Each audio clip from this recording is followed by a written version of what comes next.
Congress party के द्वारा महिलाओं को हर महीने दिए जाने वाले 1500 रुपए की गारंटी को पूरा करने के लिए भरवाए जा रहे फॉर्म को आचार संहिता का उल्लंघन बताया है। इसको लेकर बीजेपी ने आज मुख्य निर्वाचन अधिकारी को ज्ञापन देकर शिकायत दर्ज करवाई है। नेता प्रतिपक्ष जयराम ठाकुर ने कहा कि विधानसभा चुनाव से पहले महिलाओं को ठगने का काम कांग्रेस ने किया, वही काम अब दोबारा लोकसभा चुनाव से पहले किया जा रहा है। 1.5 साल में 1500 रुपए नहीं दिए, ना ही बजट में इसका कोई प्रावधान किया गया, लेकिन अब फिर से ये फॉर्म भरवाए जा रहे हैं। चुनाव की घोषणा के साथ ही आदर्श आचार संहिता भी लग जाती है। इन फॉर्म्स पर पूर्व प्रधानमंत्री इंदिरा गांधी व मुख्यमंत्री के फोटो लगे हैं, जो आचार संहिता का उल्लंघन है। इसके अलावा उन्होंने कहा कि कई स्थानों पर जिलाधीश राम मंदिर के होर्डिंग्स हटाने के आदेश दे रहे हैं, जो कि सरासर गलत है। देखिए, हिमाचल प्रदेश में ही नहीं पूरे देश भर में जिस दिन चुनाव आयोग ने चुनाव की तारीखों का ऐलान किया, घोषणा की, उसके साथ ही आदर्श आचार संहिता लागू हो जाती है। और हिमाचल प्रदेश में हमने इस बात को देखा कि कांग्रेस वही काम कर रही है जो 2022 के चुनाव से, विधानसभा के चुनाव से पहले किया था। उस वक्त भी फॉर्म निकाले गए, 1500 हर महिला को हिमाचल प्रदेश में मिलेंगे। 18 से 60 साल की महिलाओं को फॉर्म भरे गए और फॉर्म भरने के बाद महिलाओं को बड़ी संख्या में गुमराह करने में वो कामयाब हुए। सरकार कांग्रेस पार्टी की बनी और कांग्रेस की सरकार बनने के बाद 1.5 साल का कार्यकाल बीतने के बावजूद भी अभी तक 1500 रुपये मिले नहीं। अब लोकसभा के चुनाव आ गए और लोकसभा के चुनाव से पहले ठीक बजट पास होता है।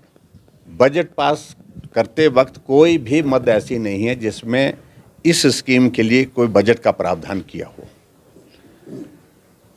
बजट पास होने के बाद अचानक मुख्यमंत्री जी घोषणा करते हैं प्रेस कॉन्फ्रेंस करके कि हिमाचल प्रदेश की सभी महिलाओं को 1500 रुपये अप्रैल के महीने से देना हम शुरू कर देंगे।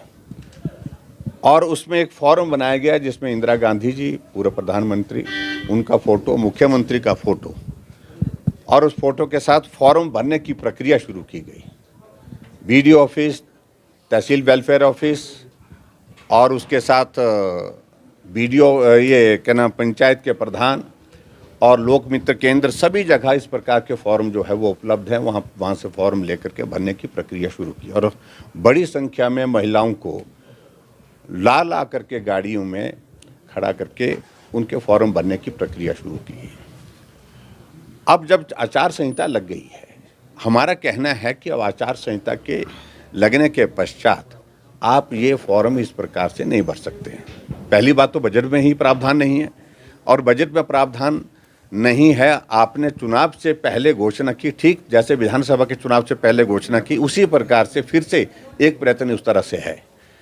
और इस संदर्भ में हमने अब चुनाव आयोग को आज शिकायत दी कि कृपा करके आदेश जारी करें कि ये मॉडल कोड ऑफ कंडक्ट का वायलेशन है।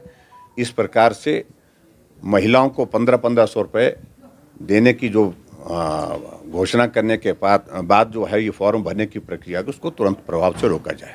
दूसरी बात, हमने इस बात का भी जिक्र किया है कि हिमाचल प्रदेश में अभी नेताओं के, कांग्रेस के नेताओं की सरकार उनकी है, तो उनके अभी तक होर्डिंग्स कई जगह लगे हैं। कुछ जगह तो डिप्टी कमिश्नर ने ये कर दिया कि भगवान रामचंद्र जी का होर्डिंग लगा था वो फाड़ दिए, राम मंदिर के होर्डिंग लगे थे वो फाड़ दिए, लेकिन नेताओं के फोटो वाले जो होर्डिंग जो लगे हैं, जो आचार संहिता को जो प्रभावित करते हैं, वायलेशन है वो आदर्श आचार संहिता का, उसके बावजूद भी वो कायम है।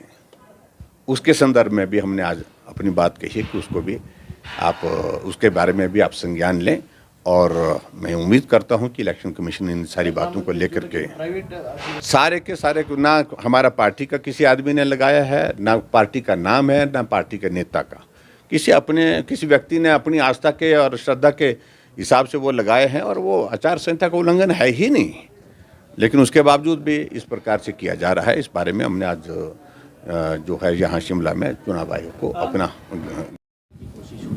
हिमाचल में ओपीएस के लिए सरकार गिराने की कोशिश हुई और अब माता बहनों को आर्थिक मदद देखिए, ऐसा है, रोकने की कोशिश हुई।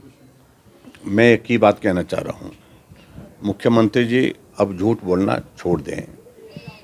उनका झूठ एक्सपोज हो चुका है, बुरी तरह से एक्सपोज हो चुका है। ओपीएस अगर आपने लागू कर दी है, आपकी सरकार है, रोकने के लिए कौन कर रहा है कोशिश उसमें? हमने एक शब्द नहीं बोला आज तक, ना हमारी पार्टी ने बोला। दूसरी बात, और ये महिलाओं के लिए 1500 रुपये देने के लिए किसने रोक रखा था?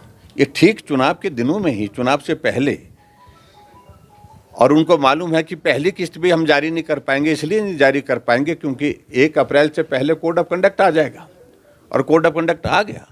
और जब कोड ऑफ कंडक्ट लागू हो चुका है, कितना मजाक बना रहे हैं हमारी माताओं बहनों का, वो मातृशक्ति का है। गुमराह करके पहले झूठ बोल करके विधानसभा के चुनाव में यही किया, अब लोकसभा के चुनाव में भी वही करने की कोशिश कर रहे हैं। हम इसको एक्सपोज कर रहे हैं, हमारी बात सिर्फ इतनी है। Thank you.